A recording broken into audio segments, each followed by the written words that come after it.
మనం ఈరోజు మానవ భావ ప్రకటనకున్న అద్భుతమైన శక్తిని ఈ విశ్లేషణ ద్వారా లోతుగా తెలుసుకుందాం. ఈ అద్భుతమైన వాక్యం జీవితం అంటే కేవలం అందమైన కల కాదు అనే కఠిన వాస్తవాన్ని మనకు గుర్తుచేస్తుంది. మన విశ్లేషణ ప్రఖ్యాత పాత్రికేయులు, అభ్యుదయ రచయిత అయిన తాపీ ధర్మరావు గారితో మొదలవుతుంది. ఆయన రాసిన కొత్తపాలీ కవితలో పాత పద్ధతులు వదిలి కొత్త కలాన్ని పట్టాలని రచయితలను బలంగా కోరారు. సాహిత్యమంటే కేవలం పూలు, అందమైన మేఘాల గురించి మాత్రమే పాడటం కాదని ఇది స్పష్టం చేస్తుంది. దానికి బదులుగా ఓ కవి అని పిలుస్తూ ఆకలితో అల్లాడుతున్న సామాన్యుల కష్టాల వైపు చూడమని ధర్మారావుగారు చెబుతున్నారు. ఇక్కడసలైన విషయం ఏమిటంటే సామాజిక న్యాయం కోసం ఒక కవి పదునైన కత్తిలా మారాలి.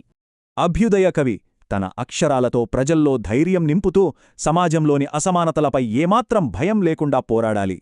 సరిగ్గా ఇదే విప్లవ స్ఫూర్తి మరో గొప్ప సాహితీ దిగ్గజమైన మహాకవి శ్రీశ్రీ రచనలలో కూడా బలంగా ప్రతిధ్వనిస్తుంది. శ్రీశ్రీ కేవలం పద్యాలు రాయలేదు, తన పదాలను కత్తులుగా మంటలుగా మార్చారని ప్రఖ్యాత రచయిత చలంగారన్నారు. ఎందరో తమ సొంత బాధను పాడుకుంటే శ్రీశ్రీ మాత్రం దిక్కులేని దీనుల మూగవేదనను తన గొంతుతో ప్రపంచానికి వినిపించారు.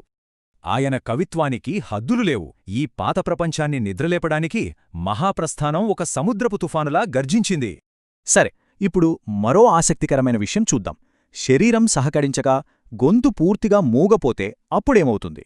ప్రఖ్యాత శాస్త్రవేత్త స్టీఫెన్ హాకింగ్ గారిని తీసుకుంటే ఒక ఆపరేషన్ వల్ల ఆయన మాట్లాడే శక్తిని పూర్తిగా కోల్పోయారు.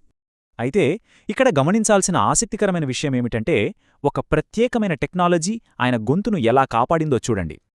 శరీరం వీల్చైర్కి పరిమితమైన ఆయన మేధస్సు విశ్వ రహస్యాలను ఛేదించి ఎ బ్రీఫ్ హిస్టరీ ఆఫ్ టైంను సృష్టించింది.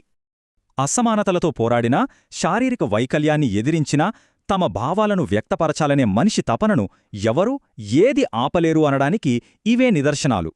ముగింపుగా ఆలోచిద్దాం. భావప్రకటనకు ప్రపంచాన్నే మార్చే శక్తి ఉన్నప్పుడు అది మన భవిష్యత్తును ఇంకెలా మారుస్తుందో కదా.